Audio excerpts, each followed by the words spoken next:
Welcome to Not Milk Never Milk. Subscribe if you're lactose intolerant. You'll start by confirming the backup file location and that you have file system and SQL permissions to read it. Once connected in SSMS, right-click Databases and choose Restore Database to open the dialog. Make sure the target database name is correct. If the database exists, set it to single-user mode or select Overwrite. Then click Add to point to the backfile and verify the backup sets are detected before proceeding. Now focus on the Options tab and the Restore plan. Pick the backup sets you need, full first, then differential or log backups in order. Make sure the Restore as file paths map to valid data and log locations on this server, and check Overwrite the existing database if replacing. Choose Recovery versus No Recovery depending on whether you'll apply more logs.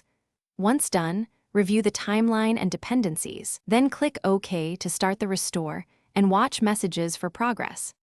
After the restore completes, review the messages pane and restore history to confirm success. Make sure to set the database to multi-user if you use single-user, then run dbcc checkdb to validate integrity. If users need reconnecting, update logins and orphaned user mappings. A common troubleshooting tip: if the restore fails, verify the physical file paths exist and SQL Server has read/write permissions. Adjust Move Paths in the Files tab and retry to resolve path or permission errors promptly. Thanks for watching. If this was helpful, leave a like and consider subscribing. See you next time.